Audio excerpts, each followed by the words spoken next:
UFC Denver is right around the corner, and this is a card that has been mixed, matched, and shuffled around. It had only 8 fights at one point. Now we're up to 11. I'm stoked for this because, guys, let me tell you, UFC Denver has my 2 favorite fighters of all, like in the entire UFC, on this card. UFC Denver, I'm stoked for this one. I'd love to break this one down with you, so that's what we're going to do. We're going to go over every single fight. We're going to give you a prediction from my perspective on how I think these fights are going to go. We're going to give you a prediction on every single fight, and I'd love the discourse in the comments below. Also, while you're scrolling down to the comments, type your comment. Let me check out the description of this video because that's where all of my links are going to be.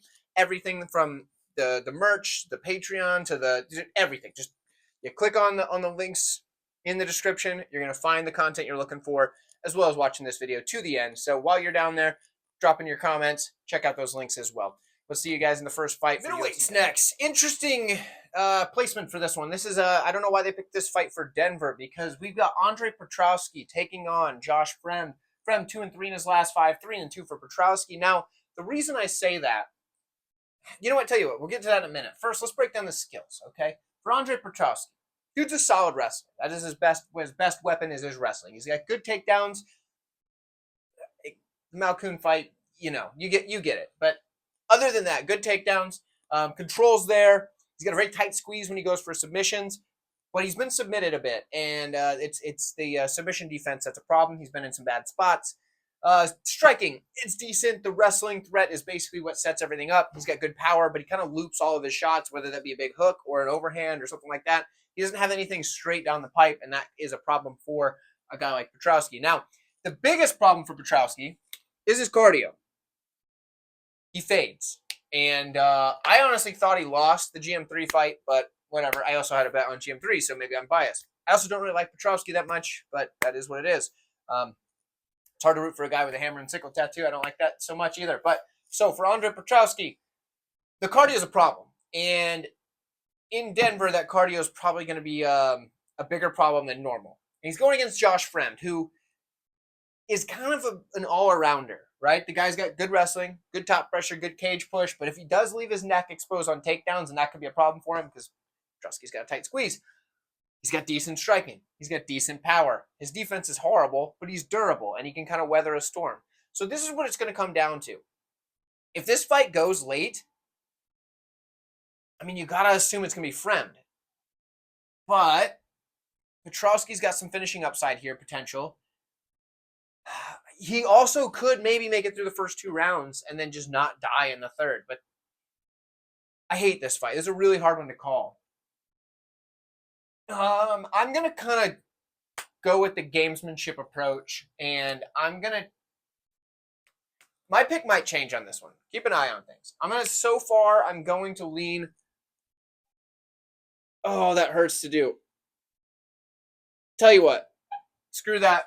We're going Josh Fremd. I think Petroski is a little bit better fighter. A little bit. But I think Fremd's got the cardio and the durability to hang in there. I just switched my pick on camera. I also just feel dirty about picking Petroski. So we're taking Fremd to get this one done after weathering a bit of some sketchy spots early. Let me know what you guys think. Just stay away. Stay away. If you're watching this video and you come down in the comments like, I can't believe you picked Fremd, blah, blah, blah, stay away. I'm telling you now. If you come at me in the comments for picking Fremd, I'm going to tell you to stay away. But let me know who you have, because I do want to hear from you. And I'll see you guys here between Montel Jackson and Blackshear that was added on fairly short notice. We're in the bantamweight division for this one, folks. We've got Blackshear coming in 2-2-1 in his last 5 fights. That record is not indicative of his skills. Blackshear is a very skilled fighter. 4-1 in the last 5 for Jackson. The level of competition for Jackson has been kind of like, on the lower side for the UFC, for the simple fact that a lot of times his opponents are falling out and he's getting somebody else to step in that maybe isn't as high level as the original opponent, and that kind of happens quite a bit for him. So when we look at these two guys, this is probably the fight where I could see me flipping my pick multiple times throughout the week. I'm going to give you a pick here, and I'm going to try to see if I can stick with it, but it's a tough one. This is a close fight for many reasons, but let's start with the Blackshear side. The guy's a good grappler. He's got a large toolbox and a very good choke arsenal. He's very good at taking the back, and that's where he starts looking for that rear naked, which is one of his better weapons.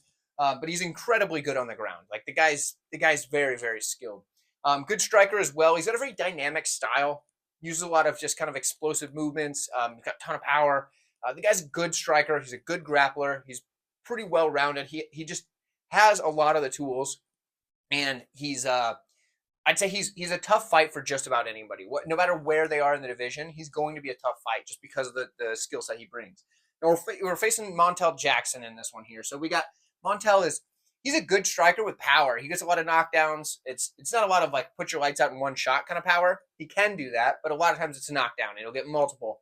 But he can be patient, which is good and bad. He's patient because he picks his shots well. He doesn't put himself in a lot of risk. As we know, the striking defense is pretty good.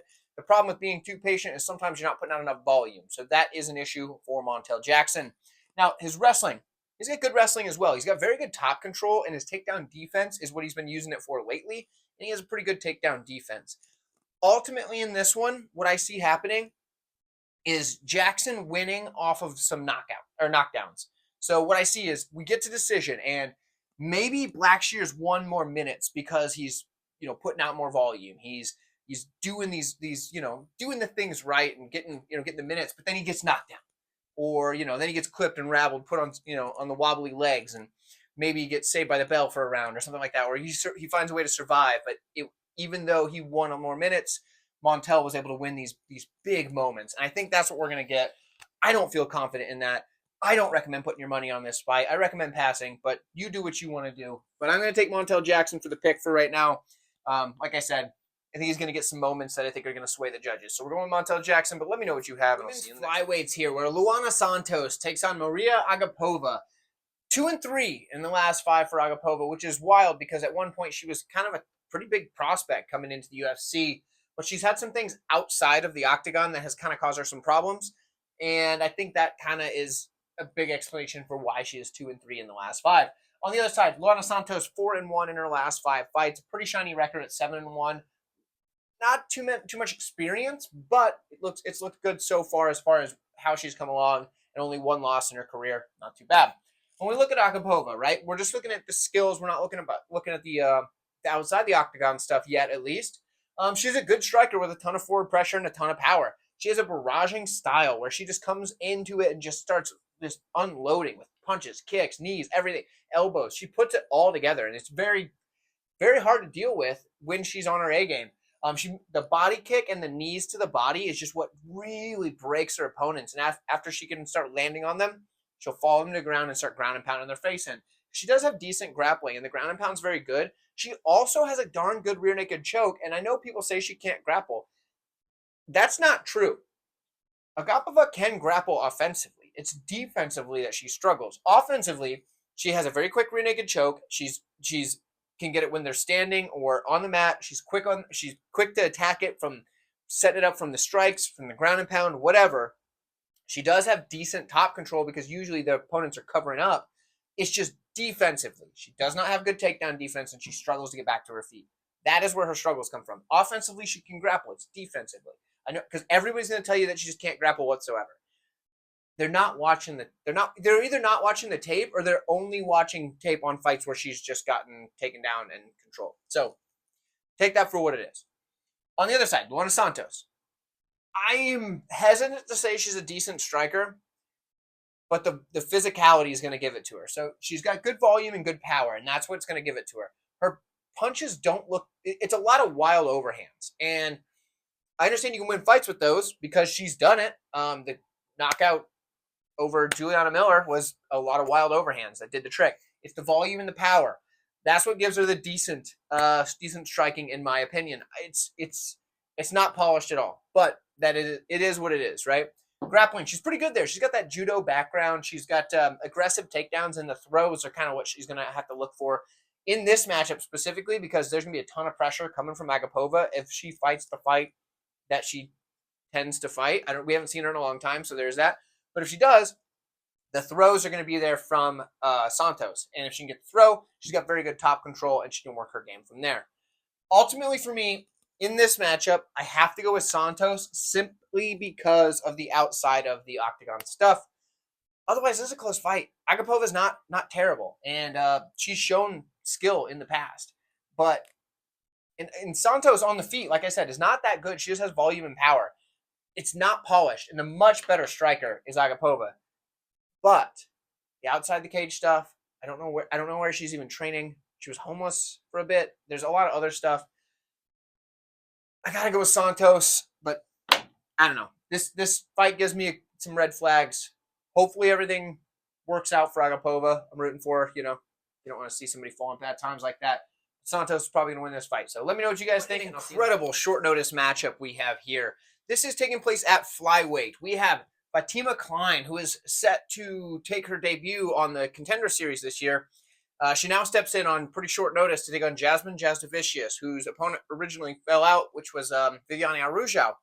Now, I'm a big fan of both of these ladies, so this is actually a really tough one for me to call from a personal standpoint. How am I gonna feel going into this one? Who am I rooting for? You know what I mean? But from a pure picks perspective, there's a lot to take in. This short notice is obviously something to take account for. The weight class being at 125. Kline, yes, she is a 2-division champion over in Cage Fear FC, but she is a strawweight, right? The flyweight happens to be she just took a flyweight fight to win that title, and it definitely wasn't her natural division. I believe she weighed in like 123, so take that for what it is. So she is going to be the smaller one here, and that's without question, because Jasudavicius is even though she's not going to be freakishly tall compared to Kline, because Kline's pretty tall, she's going to be the much more filled out fighter at 125. So take that for what you will. When we look at the records here, Kline, she's undefeated on her career at 6-0, so 5-0 in the last 5. Only 6-0, and I will say she has probably one of the more complete skill sets. For someone with only 6 professional fights, she has a very, very complete skill set going into this one. So take that as it is. Jasudavicius 10-3 in her career, 3-2 in the last 5. She's fought the much higher level competition, and that goes without saying. Jasudavicius has fought some of the better ladies in the division. She's actually fought one half of the main event in this one here, in being Tracy Cortez. We'll talk about that later. Very close fight with her. So Jasudavicius fought some of the better competition in the UFC at this level so far. She was set to face Araujo, which is a pretty high-ranked competitor as well. So when we look at this, we've got Fatima Kline. I'm probably going to spend a little too much time on this one because this is a tricky matchup, and I'm a big fan of both of these two. Like I've said, I pretty much bet Jasudavicius in almost all of her UFC fights, and usually she's an underdog, so she's come through for us great. But now, well, she was the favorite. Plus 210 was what the line was on Fatima when it opened. However, Kline is now the favorite, and this is just such a tough one to grasp. So I understand the line movement. But Kline, solid striker. She's got a ton of volume. She's got a very active jab, kicks to all levels. So she's very good there. She puts her combinations together with punches and kicks combined. The one thing, if I'm going to nitpick, she doesn't have a ton of power, and I think that's a lot of that comes down to just kind of being young. She's like 23? Is it 24? Maybe 23, something like that. She's young. She's smaller, more slender, especially at 125. She's not gonna have a ton of power. But other than the not having a lot of like one shot rattly power, she can put combinations together very well. She's extremely aggressive. She's clean in her striking. All of this is good. When it comes to her grappling, she's even better. She's got good takedowns, slick transitions once she gets to the mat. Her pressure is just constant. She doesn't give her opponents much space, and then she'll take the back and does her best work from there. She also has great cardio, so she can keep doing this for 3, 4, 5 rounds if needed. Yes, this is at altitude. It is a 3-round fight. It is short notice, so there are some things that will be a little bit different there, but I don't think the cardio is going to fail her here. She's absolutely fantastic as far as skill set goes. Now, like I said, Jasudavicius is going to be bigger, stronger, more powerful, probably more durable, just because that's how that works. So for Jasudavicius, solid wrestler, tons of top pressure. If she can get Kline down to the mat and get on top, it's going to be really tough to move someone like Jasudavicius with the top control she has, as well as the strength advantage she's going to have. She's got good takedown defense as well, and very good submission defense, which is going to be important in this matchup, because the submission defense, you're going to have to watch out for someone like Kline who's going to be attacking those submissions. So that's good to have. She's also got a good cage push and very good control from the cage push. And I think that actually could be a key to victory for her here, because that's going to be a position where Kline's going to have to really rely on her technique to reverse position if she gets stuck up against the cage. And that is really hard to do when someone is much stronger than you, because if they are a lot stronger than you, holding them against the cage, you're also at a disadvantage because you can't move. If you're stuck against the cage, you don't have the ability to like use leverage to push off. You're stuck there. And the person on the outside can use their strength a little bit more, and they have the mechanical advantage in that situation. So that could be a position for Jasudavicius to be able to control this fight, slow things down to her pace, what she wants it to be. Now, she usually fights at a high pace, don't get me wrong, but Kline's going to be putting out a ton of volume. So I could see Jasudavicius wanting to bring that, slow that down a little bit, push her against the cage, wear on her, grind on her, and then try to take over late. Decent striking. She's not the cleanest striker, but she's got great forward pressure, pretty darn good volume, and she's tough as nails. So that's going to help her a lot. And also, she's got great cardio. This is really tough to pick. This is really tough. And I think for this one here, I'm going to go with the more complete skill set in Kline. That hurts me to say because I really like Jasudavicius. And I'll feel really bad if she sees this and sees me pick against her because I do really like her. But I think I'm going to take Kline because I do believe in the prospect that Fatima Kline is. I think she's probably the future of the strawweight division here in the UFC. So we're going with her. But let me know what you guys have in the comments. I'd love to hear from you. I won't be surprised. I'm not going to bet this one. We're going to kick our feet on the coffee table. We're going to crack open an ice cold root beer. And we're going to enjoy. Actually, I'm pretty sure I'm helping out at a jiu-jitsu tournament that day. So hopefully I get to watch it live. I might be watching it late. But either way, relax, enjoy this one, and then we can know where to go from here with these two fighters. So super fun fight here where Joshua Van takes on Charles Johnson. Charles Johnson's 2-3 in his last 5. That is a bit misleading if you ask me. He's fought some pretty good competition. A lot of these fights being, short notice or just close fights too, where he, maybe turned it on at the end and almost got the win, but didn't. So the 2-3, take it for what it is. Josh Van, guys, a real prospect at 10-1 on the career, 5-0 in the last 5. But if you look here, we have a significant height and reach advantage for Charles Johnson. 5'9", 70-inch reach, as opposed to 5'5", 65-inch reach. So keep that in mind when you're looking at this fight. Let's break down the nuts and bolts. We've got Charles Johnson. He's a solid striker.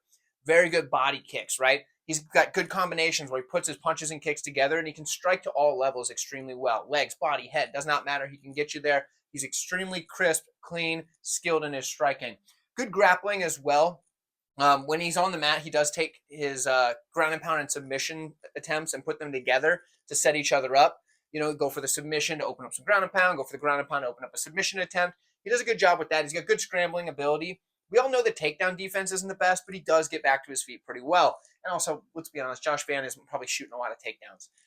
On the Van side, Van's more of a boxer, but it's not like he can't kick. He's got a good leg kick, but he's a solid striker in general. He's got good forward pressure. He's going to establish his jab, tons of power. Like I mentioned, the leg kick. He's got a slip and counter kind of style. So he just slips his head out of the way, comes back with a counter shot, does a good job with that, and he's incredibly durable with that as well. And I think a lot of that comes down to he's a smaller flyweight. 5'5", right? So I imagine he's not cutting a ton of weight, and I think that probably helps his durability as well.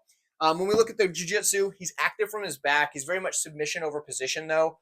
So if Johnson decides to come out with a wrestling-heavy game plan, I do think he'll have some success there. The thing that's interesting, one of these guys has to win the first round, and neither of them ever wants to win the first round, it seems. They're both extremely slow starters. They pick it up as the fight goes on. But one of them's going to have to win the first round here. So that's interesting. I do think we're probably going to get to decision. I think both of these guys are tough. They're both very durable fighters, right? I think both of these guys have the ability to really put it on their opponent, but I don't think either of them are going to get the finish over the quality of opponent that they have here. So with that said, we're going to come down to the judges. And the thing that I think is going to happen here is it's going to go to Joshua Van based on his forward pressure. Because I think Charles Johnson, even though he's going to be landing shots, they're both going to be landing good shots, Charles Johnson's probably going to end up having to move backwards in these exchanges. And I think Joshua Van's going to be moving forward, and it's going to come down to that when both guys are landing pretty good shots on each other. I think the judges are going to side with Joshua Van for that forward pressure. Let me know what you guys think. Is the height and reach going to be a big difference for him? Is Johnson going to come out here with a wrestling-heavy game plan? I'd love to hear your opinions and your takes down in the comments below. Middleweight matchup where the local, Cody Brundage, Denver local, takes on Abdul Razak Alhassan. Both of these guys are 2-3 in their last 5 fights. So this is kind of the UFC saying, hey, one of you guys show me something, the other one's probably out of here. I don't know that they actually get rid of Brundage because he's helped the UFC out so many times, but it looks to be, without, if you don't take that into account, loser leaves town kind of thing. Because both guys 2-3 in their last 5. Neither guy's really living up to what the UFC wants on a regular basis, but Brundage has done some favors for the UFC, so who knows in that situation. When we look at the age, 30 years old for Brundage, 38 for Abdul Razak. Now, for Alhassan, the dude is a good striker. He's got a ton of power, nasty leg kicks, but his output is kind of sketchy. And I think a lot of that comes from the fact that his cardio fades on him when he has too much output. So for the output, he kind of has to just kind of pick his shots, land the big power shots, and do what he can there. He's got good judo. Doesn't really use it except for in the cage push. He'll use it then, but he does have that judo background. They call him Judo Thunder for a reason. But his takedown defense is not as good as you would expect it to be for someone who has a judo background. On the other side, we've got Cody Brundage. He's got good wrestling. We saw that in the Bo Nickel fight where he, did okay, right? So he showed that he did have some wrestling skills. He's got good takedowns. He's got decent top control. But he pulls guard sometimes, which is never a good idea, and he can get stuck on his back. In the striking department, he's a powerful guy who will eat one to give one, and, he can usually hang tough. So this is tough. I have to side with the guy with the better cardio, the local, the younger guy. I've got to side with Cody Brundage. And to me, this feels like a spot where the UFC says, hey, Brundage, you've done us a lot of favors. We're going to give you a guy in Alhassan who he's been up and down. He's got some danger to him. I mean, the guy can hit like a truck, but it's a winnable fight for Brundage. And I'm going to say Brundage probably gets this one done in front of the home crowd. So let me know what you guys think. I'm taking Brundage. I don't think you should bet this one. It's betting a Brundage fight's scary. So but let me know what you guys think. And find ourselves at featherweight, where Christian Rodriguez takes on Julian Erosa. In this matchup here, we have some interesting things to note coming in. The height and reach for Erosa, 6'1" with a 74.5-inch reach. He's going to be the much taller guy over the 5'7", 71-inch reach of Christian Rodriguez. Now, the last 5 fights for these two, Erosa 3-2, Christian Rodriguez 4-1. I'm doing my best to stay unbiased in this breakdown, at least for now, so bear with me.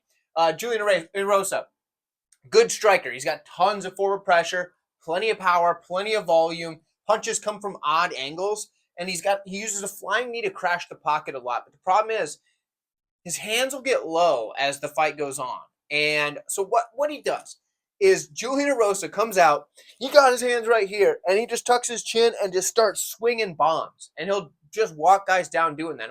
That's usually how he starts a fight. Not every time, but usually how he starts a fight. So for Julian Erosa, a lot of people say, oh, the durability's bad.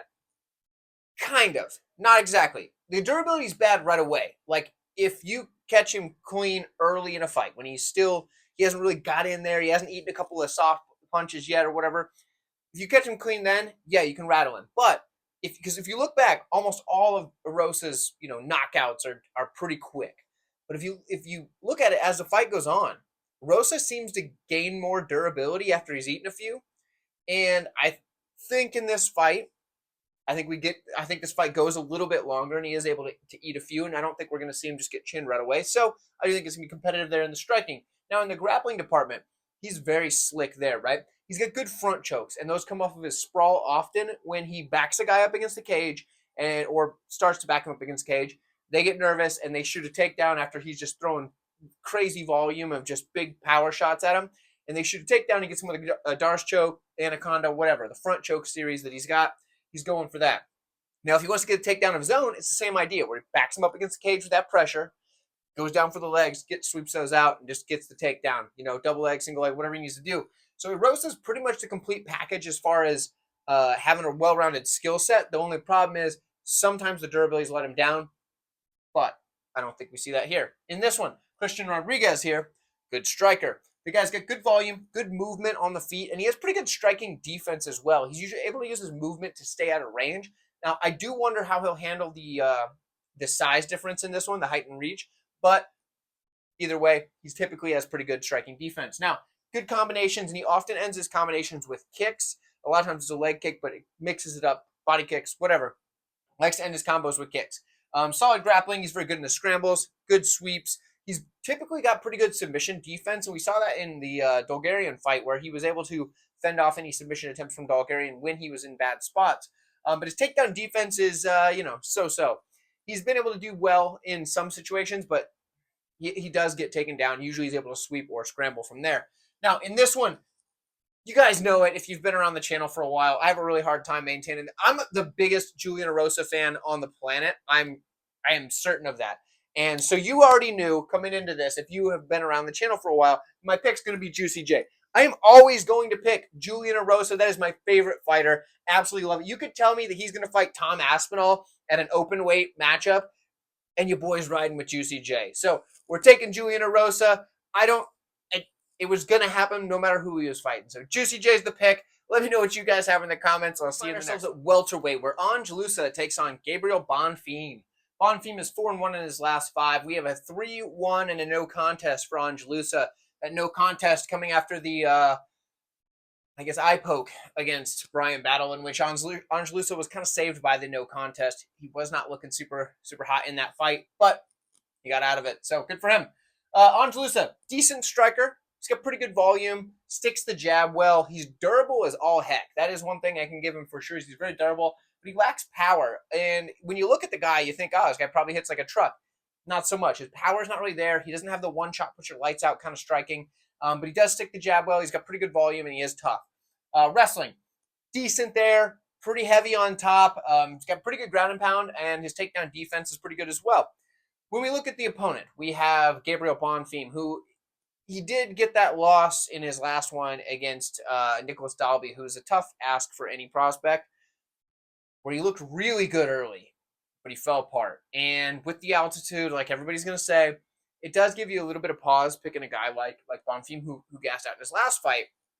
But when we look at the skills, the guy has some skills. He's a solid striker, uses mostly boxing, good forward pressure, incredibly striking speed, good combination, the countering abilities there. He does get hit quite a bit at range. For whatever reason, when he's just completely out at range, he doesn't have the best striking defense. So he does need to close the distance and get it, kind of either get into the pocket or get into that like boxing range, not like full kickboxing range. So for Bonfim, that is I could see him eating a lot of jabs at full range. Let's put it that way. Jiu-jitsu wise, very good there as well. He's got a large toolbox. He's very quick to attack submissions. That guillotine, he can get that from just anywhere. He's got good takedowns as well, and when he gets on top, he's very positionally sound. He can also work well from his back when needed. Here's the deal. I'm going to take Gabriel Bonfim. Wrong marker. There we go. We got the red one now. I'm going to take Gabriel Bonfim because I think he's a better fighter by like a pretty good margin. But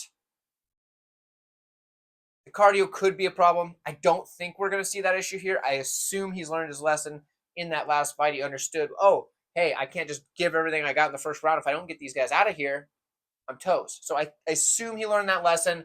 I think Loosa is much less dangerous than a guy like Dalby. So I'm going to take Gabriel Bonfim, and I feel pretty good about it. But let me know what you guys think. I'd love to hear from you. Another short notice matchup, because this card is full of them as it was kind of taken apart and put back together. John Silva steps in on short notice to take on Drew Dober, who's been searching for an opponent for a while now. John Silva, if you remember, fought at the last UFC card, 303, where he beat Charles Jourdain, knocked him out. He is now 5-0 in his last 5 fights, is John Silva. That makes sense. But he's fighting this one up a weight class because he did miss weight in his last one and also at short notice. He's fighting Drew Dober, 3-2 in the last 5. He's fought the much higher level competition, has Dober. But John Silva's looked really impressive thus far in his UFC run. So when we break these guys down, John Silva, good striker, good forward pressure, and good power. You're going to see a lot similar stuff on the side of Dober. We're going to get to that in a minute. John Silva is very accurate, and he has a very quick head kick. We didn't get to see that in the last one, but he does have it. He stays light on his toes, but he does keep his hands low, and I think a lot of that is for takedown defense purposes, but it could be a problem when you're fighting a guy with the knockout power of Dober. John Silva, very quick guillotine, but we haven't seen a ton of his grappling. Now, he's shown moments of it, some things here and there, but not a lot, so we don't know a ton there. He's been knocking guys out using the striking. On the Dober side, we know his striking is very good. Solid striker, comes out southpaw stance, good forward pressure, power, volume, good combinations. He cuts off the cage really well, but we know the striking defense isn't there, and he relies on that chin just a little bit too much. But it usually works just fine for him. He's very durable. We don't really see him get put out, so there is that. I understand Frivola got him, but he also wasn't put out. He was dropped, knocked down. He was definitely rattled and everything. Ref stepped in. Fine, it makes sense. But either way, like it wasn't like he just got starched. So I don't think the durability is really failing Dober at this point. Favola hits very hard. So, I mean, so does Silva. Don't get me wrong. So there's that. He's got pretty good grappling. Just people think he doesn't because he got held down by Moicano. But if you remember, Moicano couldn't advance position whatsoever. He just got stuck. And so you can take Dober down. He does have decent takedown defense, and he will make you pay for failed takedowns. But when you do get him down, you're not really advancing on him. You're just stuck there. I mean, it took even clear back when he fought Islam Makhachev. It took Islam quite a bit of time. Like I think it was like third round for him to be able to finally start advancing on Drew and be able to get some position, advancement into work for his submissions and what have you. So for Dober, I do think that the grappling often gets looked at as it's bad, but it's really not bad. It's not his strong suit. His strong suit is his striking. He is probably going to have the better cardio here because, for those of you who don't know, Dober lives and trains in Denver currently. That is where his gym is. That is what he does, and this is going to be in Denver. So the guy is going to be the hometown guy, even though he's originally from my hometown of Omaha. He has lived in Denver for quite some time. So he's going to be the guy that is from the area, used to the altitude. The cardio is going to be there. John Silva, short notice, going into a high altitude place. I don't know. Maybe he's going to be fine. But I do think the longer the fight goes on, the longer it favors Dober. And I think, I've got to pick Dober in this one. I think he's the more proven commodity. I think he hits like a truck. I think John Silva is, taking 2 fights back to back, like a couple weeks apart, is also kind of a red flag. So, there's a lot there's just a lot that's making me lean on the Dober side. So we're taking Drew Dober, but I'd love to hear from you. Let me know what you guys think. I'd love to hear from you in the comments. Weights next. It's a matchup between a couple of grizzled veterans that are primarily strikers. So we should see a fun one here. Couple of guys that are, older in their career, but still could put on a good fight here. They're both 2-3 in their last 5, so that's interesting. But Muslim Salikhov takes on Santiago Ponzinibbio. Both of these guys have a ton of skill, but Father Time is undefeated, as we all know, and both of them have started to slow down quite a bit. Now, Ponzinibbio, we know he had some serious injury and health concerns for a while there. Salikhov's 40, so there's that. It is what it is. But let's break this down. From the striking standpoint, both of these guys are very good. For Muslim Salikhov, he's extremely accurate. He's got power. He's got kicks to all levels, but sometimes the volume's a bit lacking. Now, he can go to his wrestling, but it does kind of fatigue him when he does, and I don't see him doing that in this matchup. But he does have decent takedowns if he needs to use them. On the Ponzinibbio side, guy's a solid striker as well. Good movement. He kind of bounces in and out of the pocket quite a bit.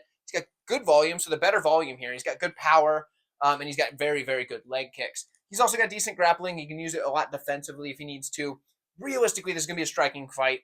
Neither of these guys really want to engage in the grappling, at least the way I see it. For me, you have to pass on this fight for 2 reasons. One, I'll give you a pick in a minute, but for one, you don't know which, these guys are both getting up there quite a bit in their career, and either of them could just drop off at any moment. And we've seen signs of decline for both of them, but it's really hard to say. Like any fight could be the one where you're, oh yeah, they're totally done. Ponzinibbio has looked better as of late in a lot of his fights, and then he gets finished, and that's not something you want to see either, because Salikhov could finish you because he's extremely deadly with his striking. And for Salikhov, he hasn't looked great either lately, and Ponzinibbio's looked pretty good in moments. So I'm going to side with Ponzinibbio, but seriously, pass on this fight. This could be rough. This could be tough to really get a good gauge on. I'm taking Ponzinibbio for the fact that I think he's looked a little bit better in recent fights, but even then, I don't feel good about this one at all. So Ponzinibbio is my choice. Let me know what you guys have, and I'll see you in the next one. Next up, we have the main event of the evening. So this is a last reminder for you. Like this video. I do appreciate it very much. It does go a long way in showing your support. It doesn't cost you anything, so I appreciate that. We have the main event. Namajunas takes on Tracy Cortez. This is the flyweight division because Namajunas has moved up to flyweight. For those of you who've been missing in action and haven't seen this in a while, Namajunas is at flyweight. She has been for the last few fights. She's 3-2 in her last 5. Pretty high level of competition as opposed to Tracy Cortez, who's kind of still on the come up, right? And she's looked very good. She's 5-0 in her last 5, only 1 loss on the entire career. Namajunas has been fighting champions, whereas Cortez has been fighting, the contenders that are coming up. So it's going to be a step up for Cortez. She's fighting a 2-time strawweight champion in Namajunas. That is someone who's fought the who's who, And for Cortez, this is probably going to be her toughest test to date as far as resume and name value, things like that. So for Cortez, she's also taking this on short notice. It was supposed to be Macy Barber fighting Namajunas, and now it is Tracy Cortez on short notice. So that is another factor to take in. But for Cortez, she's a solid wrestler. That is where she is her best, right? She's got a very good double leg. She's safe with her submission defense. She's very hard to submit. Good top pressure, and her takedown defense is pretty good as well. I think if she gets her wrestling going, she can win some minutes there. This, I believe, is a 5-round fight. I know it's short notice, but I believe that obviously since it's the main event, they kept it at 5 rounds. So she is going to have to get this going early and often and win some rounds that way, because I do think that if she stays on the feet with Namajunas, she's going to be in trouble. Although she's a good striker, don't get me wrong. She's really developed her striking. She's got good boxing combinations, good volume, stays light on the toes, but she does get backed up, and Namajunas is a very good striker. As we see, solid striking, good combinations, head movement, footwork. She sets things up with feints. There's a lot more. I could go on. Namajunas has an incredibly quick head kick, nasty lead hook. She's going to be the better striker. She's probably going to be the better pure grappler as well. But if she's on bottom, she's probably not going to be winning minutes. So let me put it this way. So Namajunas, she has a great sprawl. She's able to stuff takedowns with that sprawl. However, if you're able to back her up against the cage, you can't sprawl anywhere. Your feet hit the cage, and you can't get those feet out from under you. So you can get taken down there, even if you're trying to sprawl. That could be a path for Cortez to get Namajunas down. So keep that in mind. She has good takedowns of her own. She's got good timing on those trips, traditional takedowns. She can find the timing there very well. Good ground and pound. She uses the elbows effectively, whether she's on top or on bottom.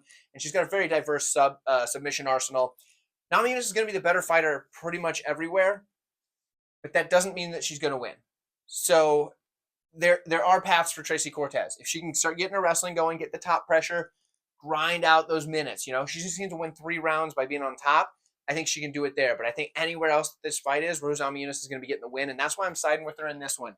The one big caveat, though, it depends what Namajunas shows up.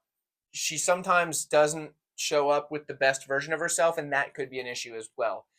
So for me, I mean, maybe you stay away, maybe you get involved in this one. This is tricky, but I will side with Namajunas. I do think she's a better fighter overall, so I can't pass that up. So we're taking Rose Namajunas here. Let me know what you guys think. Thank you guys so much for watching, and I appreciate it all. And if you haven't checked out the links in the description, they are down there, so that's just a reminder. You can do that now that the video is over, give you something to do moving forward. So we'll see you guys very soon. Thank you again. Talk to you next time.